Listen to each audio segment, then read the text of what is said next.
আমাদের যে মানদাত্তা আমাদের চিন্তাভাবনা যে আমরা ডিপ টিউবওয়েল বসাবো আর পানি নেব, এটা বাদ দিয়ে দিই।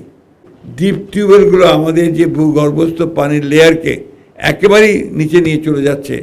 তাহলে কি একদিন হবে যে হঠাৎ করে ঢাকা শহরটা ধপ করে ধসে নিচে চলে যাবে?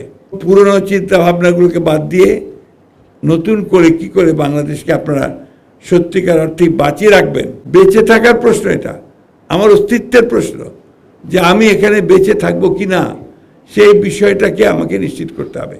আমাদের ফোকাসটা এখন থেকে হবে সারফেস ওয়াটার ব্যবহার করার, নট ডিপ টিউবওয়েল ওয়াটার।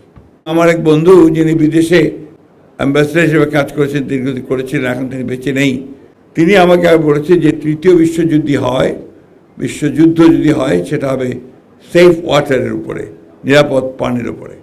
এবং আমরা তার কিছু আলামত এখনই যে দেখতে পাচ্ছি না তা নয়।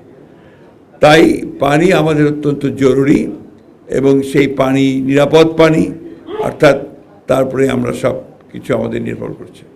কিন্তু দুর্ভাগ্যজনকভাবে বাংলাদেশে এখন এই মুহূর্তে আমাদের এই নিরাপদ পানির সমস্যাটা সবচেয়ে কঠিন হয়ে দাঁড়িয়েছে।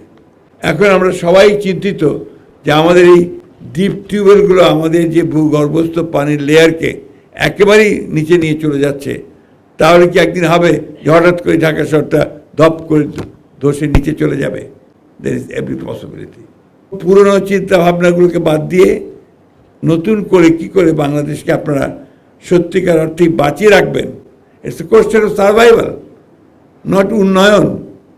বেঁচে থাকার প্রশ্ন, এটা আমার অস্তিত্বের প্রশ্ন, যে আমি এখানে বেঁচে থাকবো কি না সেই বিষয়টাকে আমাকে নিশ্চিত করতে হবে।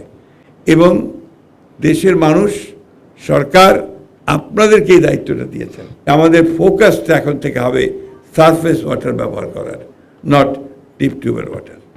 আমাদের ফোকাসটা থাকতে হবে যে আমরা এখন আর এর পর থেকে এই ভূগর্ভস্থ পানির দিকে যাব না, আমরা উপরের পানির দিকে যাব, সারফেস ওয়াটার এবং আপনার বৃষ্টির পানি। আমাদের যে মানদাত্তা আমাদের চিন্তাভাবনা যে আমরা ডিপ টিউবওয়েল বসাবো আর পানি নেব, এটা বাদ দিয়ে দিই। লেট আস ট্রাই যে আমরা কীভাবে বৃষ্টির পানিকে সংরক্ষণ করব, সেটাকে আমরা কিভাবে আমাদের শহরের লোকগুলোকে বাঁচিয়ে রাখবো। আজকে খেয়াল করে দেখবেন, কিছুক্ষণ আগে যে ছবিগুলো আমরা এখানে দেখলাম, যে আমাদের পানি সেফ পানি পাওয়ার ব্যাপারে সবচাইতে বৈষম্য কোথায়? ওই গরিব মানুষগুলোর সবচাইতে বৈষম্য আপনার এই বস্তির মানুষগুলোর। তারা কিন্তু সেফ ওয়াটার পায় না, they don't get the safe water. তাদের পানির মধ্যে পলিউশন থাকে, অবশ্যই থাকে। সেই জিনিসগুলো আমাদের মনে হয় যে আপনাদের দেখা দরকার।